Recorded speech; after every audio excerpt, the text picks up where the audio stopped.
Welcome to the Books and Bites podcast. Each month, we bring you book recommendations and discuss the bites and beverages to pair with them. I'm Carrie Green, and I'm here with my co-hosts, Michael Cunningham and Adam Wheeler.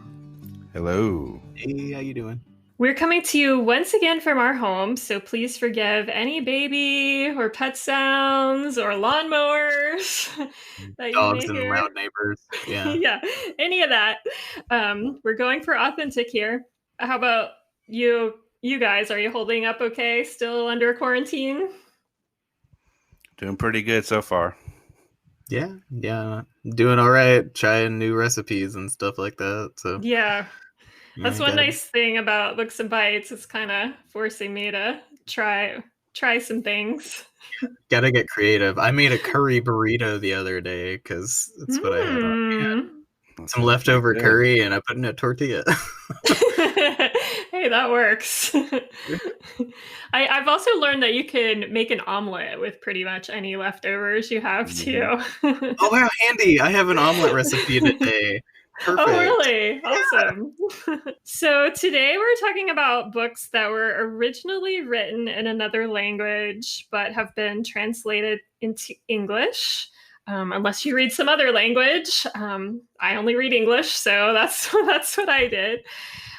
This is number 5 on the Books and Bites challenge, and we hope that everyone is still reading along with us on this challenge. Don't forget there's a Kindle or $100 gift card to Joseph Beth at stake. I personally think that books in translation are great reading choices right now because they allow you to travel to another place without leaving home. What have you guys thought about this particular challenge?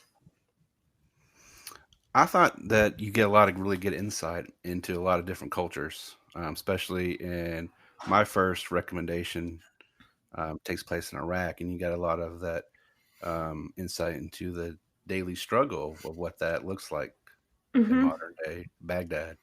Mm-hmm. Yeah, I thought it was kind of challenging to find something because I'm already really picky with my reading, and then I added in the stipulation of finding something that was originally written in a different language and then interpreted and then also available online. So yeah. It got difficult, but it was still fun. I learned a lot. Yeah, me too. Having to also be all digital does add an even bigger challenge. And one of my books was available as an audiobook, and I originally listened to it, but it was just one of those books you had to pay really close attention to. And I was listening while I was driving back when we were still going to work. And so I felt like I needed to read it again. And we didn't have it digitally, so I ended up buying the ebook. But I really enjoyed it, so I'm glad that I bought it.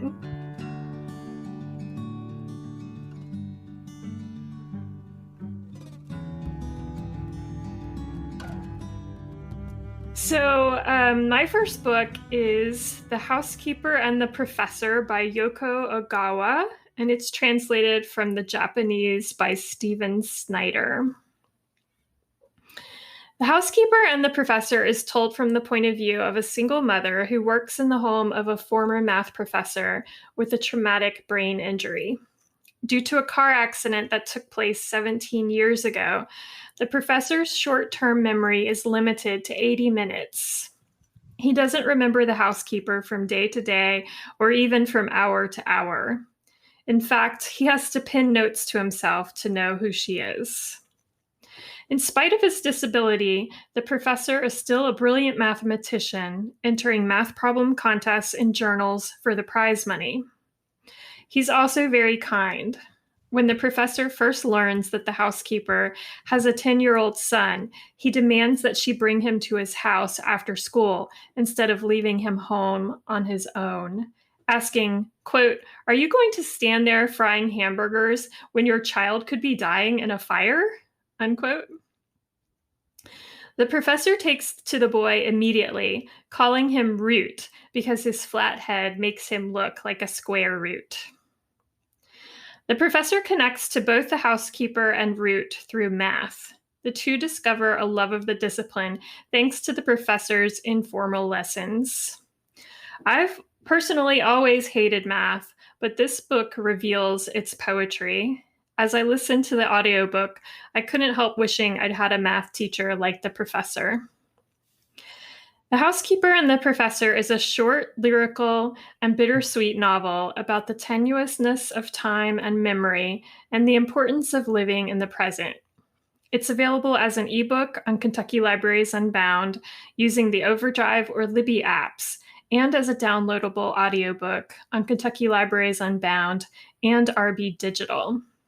According to the website norecipes.com, Japanese Hamburg steak, or hambagu, is a popular home-cooked Western-style dish which, like the American hamburger and Salisbury steak, has its roots in Germany. My husband made the recipe, and it may have been the best hamburger I've ever had. Granted, I can't remember the last time I had a hamburger, but Scott, who generally eats more meat than I do, was impressed too.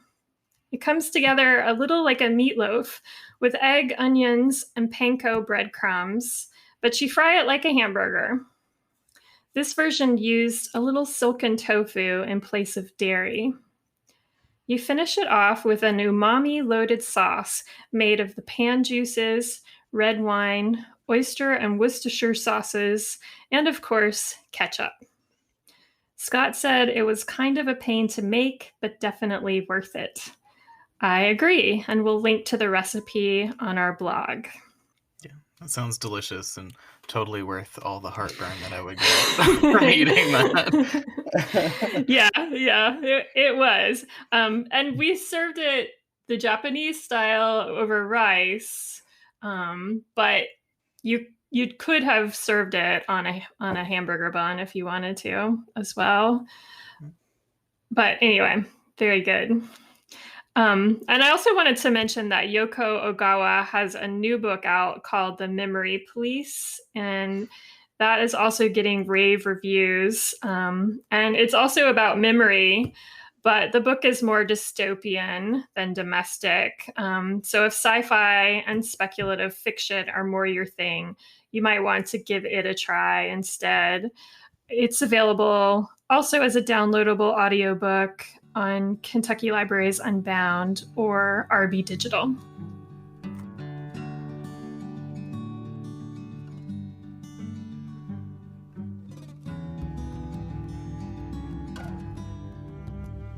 So for my first one, I did Batman, the Jiro Kawada Bat manga, just volume 1, which is a lot of comics.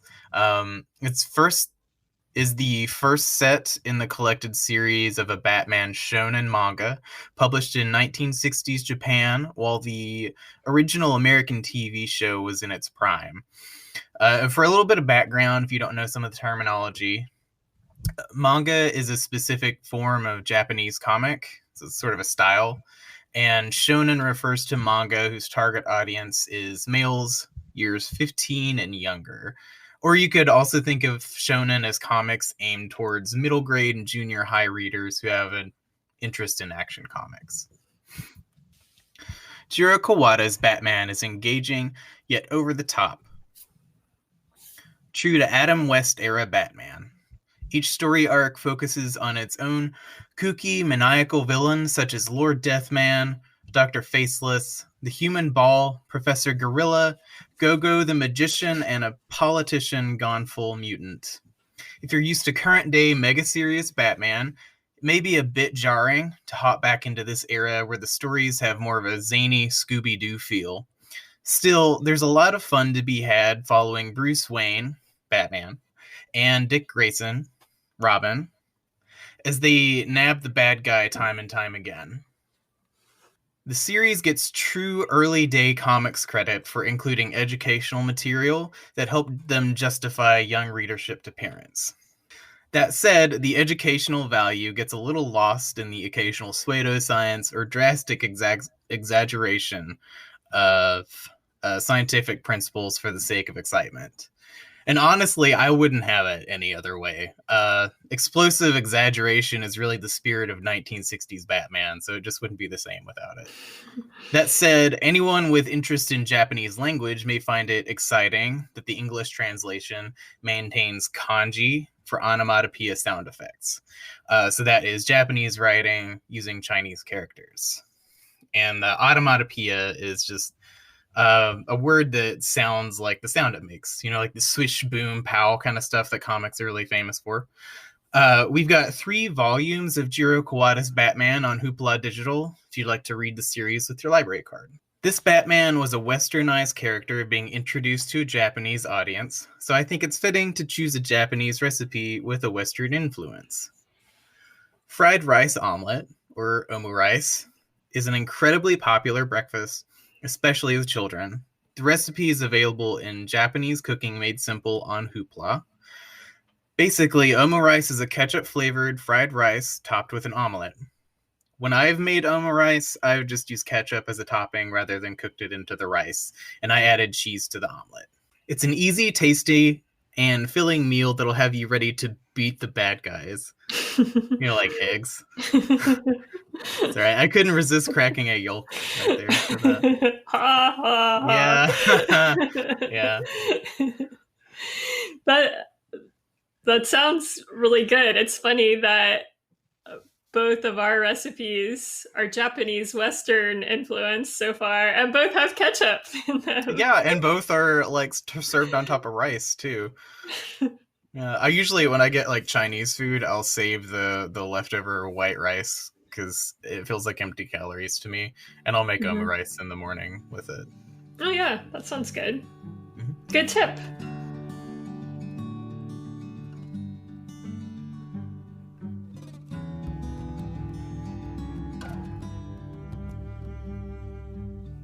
My first recommendation is Frankenstein in Baghdad by Ahmed Sadawi, translated from Arabic.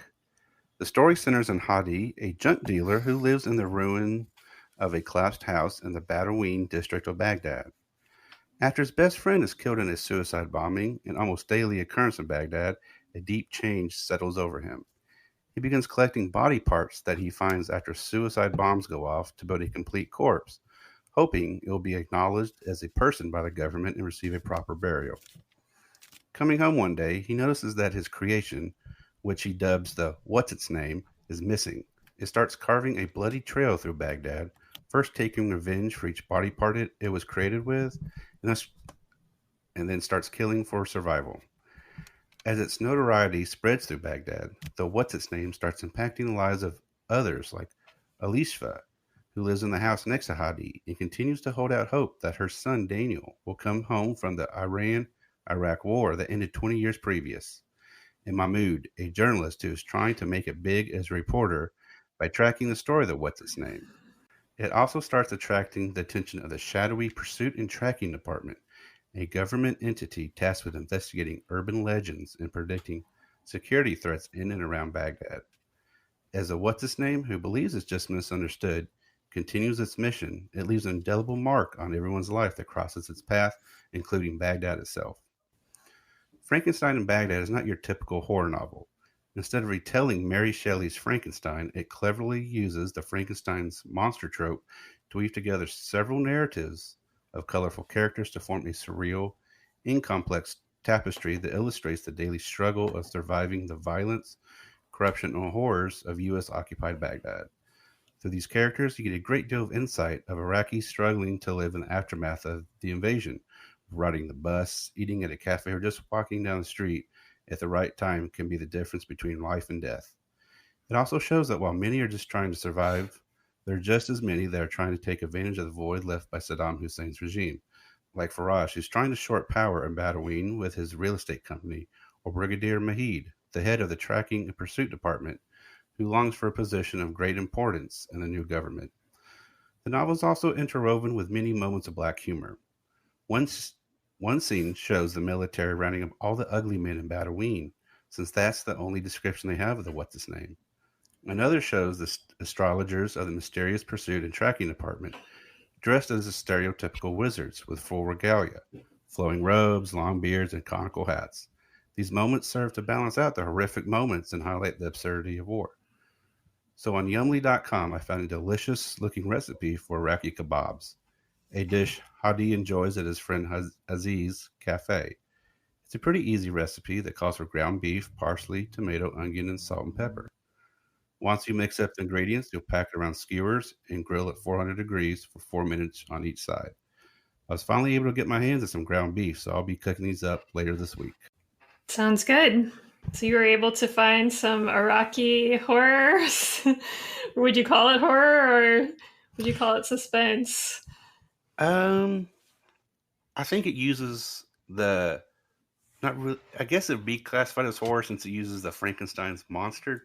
Yeah. But I think it just uses that to kind of tell what is the daily life and what it's like in Iraq post U.S. invasion of 2003. There are some moments of horror, blood and violence, and suicide bombings. But there's also a lot of surrealism and some dark humor in there. So it's kind of a complex novel. It's not like the stuff I usually read or I've talked about on here. It'd be a good one for like a book club or something. It could facilitate a lot of great discussions, I think. Cool.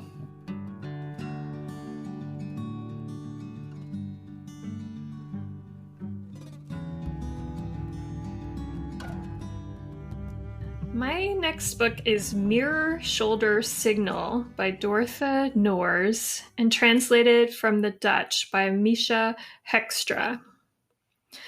I first listened to this as an RB Digital audiobook last year, and while I enjoyed it, I found its stream of consciousness musings to be somewhat challenging to keep track of on my daily commute.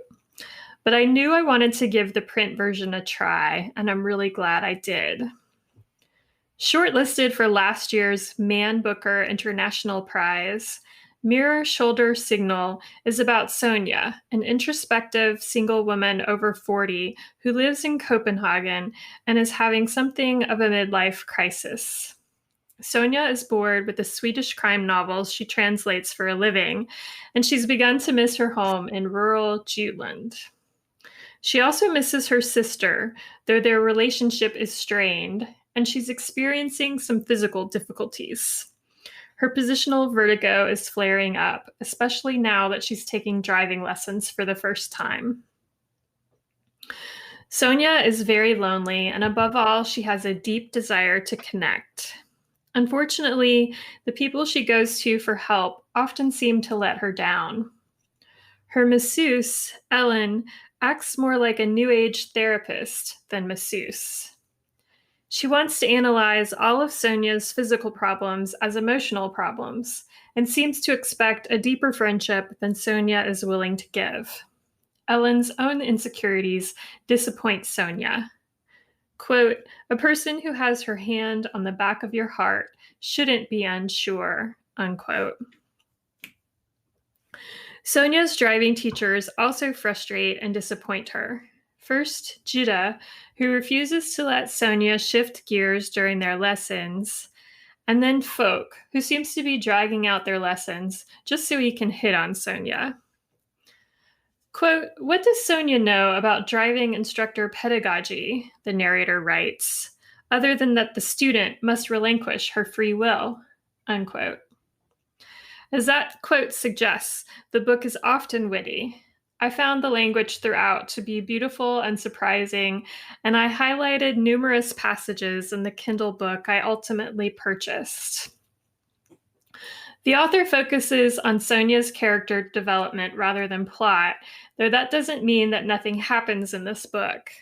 Rather, she shows the full significance in the small, ordinary moments that make up most people's lives. I also found the ending of this book, when Sonia does at last make a connection, to be deeply satisfying and unpredictable. As I said before, we have the book on audio through RB Digital, and if you like to listen while gardening or doing house chores, I think it would be a good choice.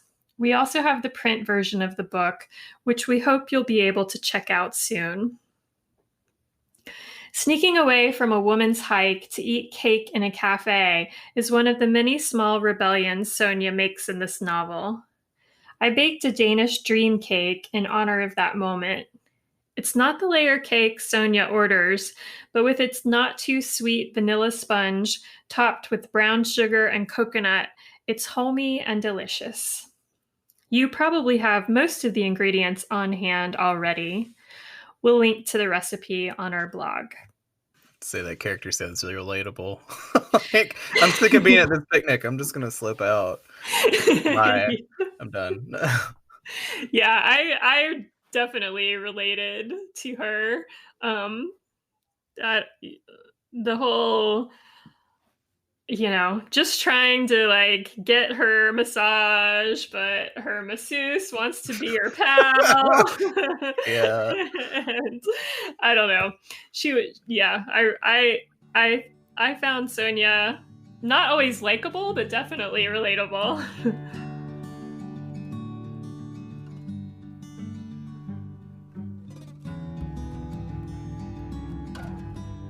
Okay, so for my second choice, I have read Volume 1 of Lone Wolf and Cub. That volume's called The Assassin's Road. It was originally published in 1970s Japan, written by Kazuo Koike, and illustrated by Goseki Kojima and Frank Miller. I suspect Frank Miller came in later with the translation. This absolutely epic manga series, which spans over 7,000 pages in full, is definitely a read for adults, as it contains some graphic violence, adult situations, and occasional nudity.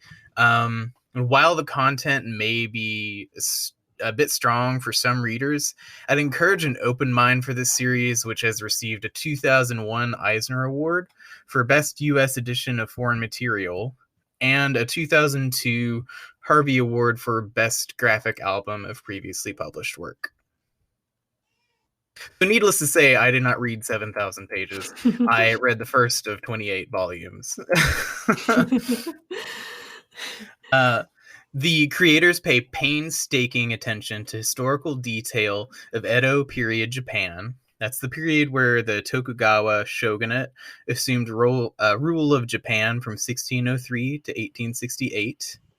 And that creates a deeply authentic story. And it also includes philosophies of the time, direct references to the era's famous classics like Sun Tzu's Art of War, and there's loads of Japanese vocabulary to learn, since many of the words don't have a sufficient English equivalent. There is a glossary in the back, so you don't have to look it all up online. The story follows Ronin assassin Ito Ogami and his toddler son Daigoro traveling across Japan, collecting bounties as they go. Samurai belonged to their own caste under the shogunate and were prohibited from functioning without a master or from taking on other kinds of work like trades or farming. When the samurai lost their benefactor due to death or other circumstances, they became masterless samurai, or ronin, and often took up illegal work as sellswords. That's exactly the case for Ito, though I won't give the origin story since that's saved for the last chapter of this volume. Though there is a long story arc where we get to know Ito and Daigoro, each chapter focuses on a specific assassination, wherein Ito works through careful strategies laid out for the reader. Many scenes are really reminiscent of Western quick draw matches. Fights are often concluded with a quick sword draw or a movement, a moment of suspense, and the dramatic fall of the loser. You might have seen some of those videos of like there's two samurai facing each other and then they just open the sword up real quick and then it shows them both like just juxtaposed and then there's a blood spurt and someone falls. It's like that. It's really dramatic, but it's fun. So these scenes are so well liked that Lone Wolf and Cub was adapted into at least 7 Chanbara. Those are sword fighting movies, a TV series, and a handful of stage plays. You may have even seen a few episodes of the popular cartoon series Bob's Burgers that does an homage to the movie series. If you have an interest in action stories or comics, westerns or even just a touching father-son story, then I highly recommend you give Lone Wolf and Cub a try. All 28 volumes are available on Hoopla. Since this is a Japanese series with some deep, unexpected ties to Western popular culture, I think it's fitting to feature another fusion of Japanese Western styles with Fluffy Cheesecake, a Japanese take on cheesecake that makes a cotton-soft variation of our favorite Golden Girls accompaniment. The recipe is available in Japanese Cooking Made Simple, also available on Hoopla. I want to know more about that fluffy cheesecake. Yeah, I think it sounds fun. I want to say I've seen videos of it. Like there's one where someone has made like this little cheesecake, like cartoony cheesecake dude, and it's really jiggly and stuff, or there'll be like a puppy or something and they'll like smack its butt with a spatula and it all jiggles. Nice. Sorry if that's not appropriate for the for the podcast. I'm not sure where the line is there, but it's on there if you want to use it. And I also I love Hoopla for the graphic novels and comics, and I think that's another great thing. I haven't actually read any myself, but I've thought, I don't really have that great of an attention span right now. I should read some graphic novels on Hoopla. The format works wonderfully. For this one specifically, it actually went frame by frame in the comic. So I wasn't thinking of like, oh my god, how many pages do I have left for the next chapter? How far am I? I just kind of zoned out and went frame by frame like watching a movie. And it's real smooth and fun. Cool, thanks. Yeah.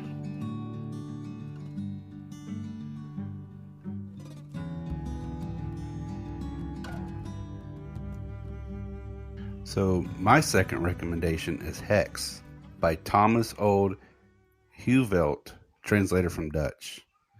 This is definitely more in line with the typical horror that I read.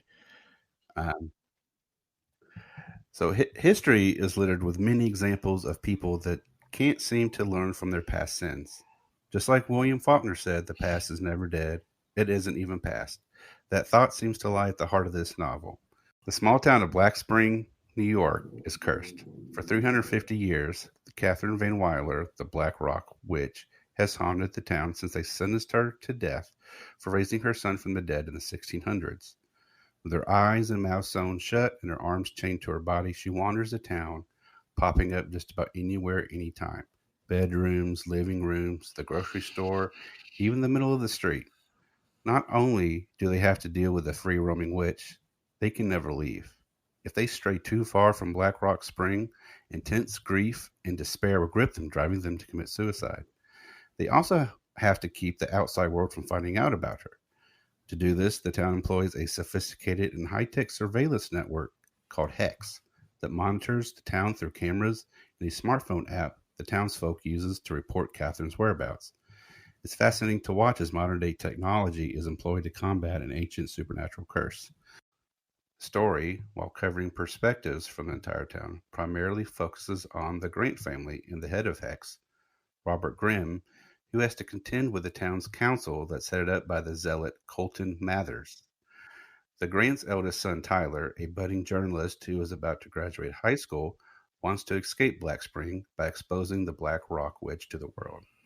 He films videos of the witch with his group of friends. These videos and the subsequent actions taken slowly cranks up the tension, suspense, until it's let loose in a finale that is brutal, devastating, and absolutely pitch black. An ending hasn't hit me like this since I first read Stephen King's Pet Sematary years ago. And while it does delve into very dark territory at the end, the tone starts off relatively light and gradually darkens. The horror and humor genres, while seemingly very different, have a lot more in common than you think and cross over quite a bit. At the beginning, you see the absurd scene of the Grant family having normal dinner conversation while the horrific-looking witch stands in the living room whispering.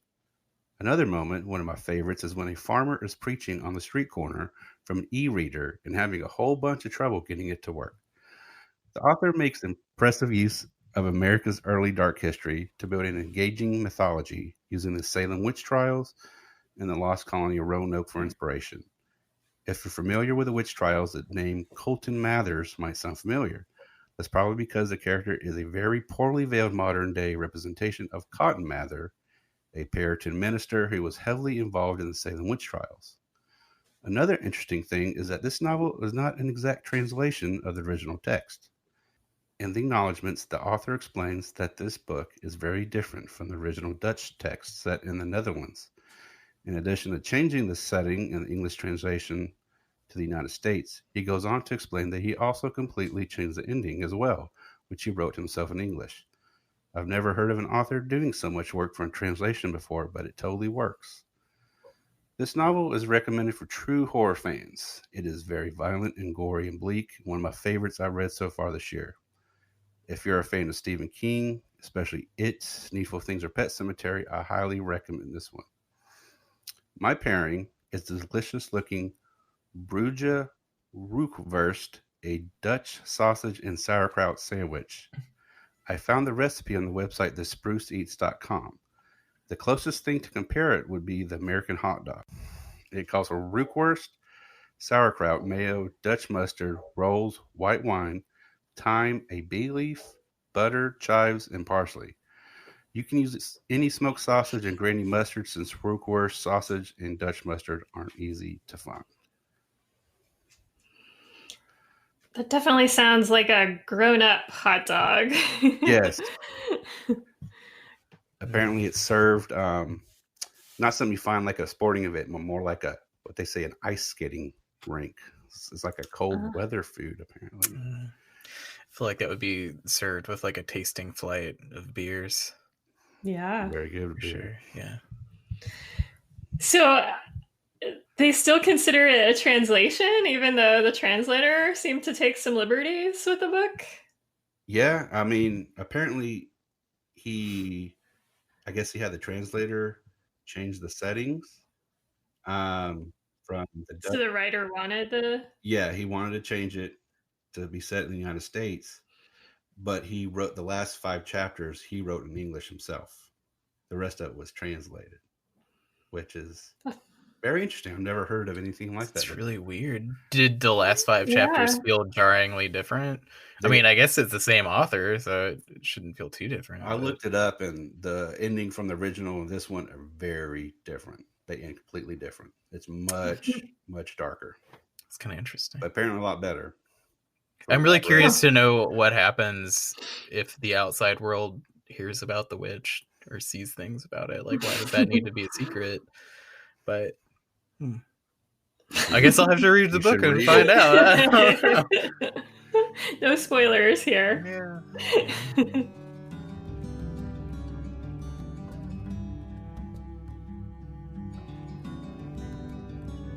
Thanks for listening to the Books and Bites podcast. For more information about the podcast or the Books and Bites challenge, visit our website at justpublib.org/books-bites. Our theme song is The Breakers by Scott Whitten from his album In Close Quarters with the Enemy. You can learn more about Scott and his music at his website, adoreforadesk.com.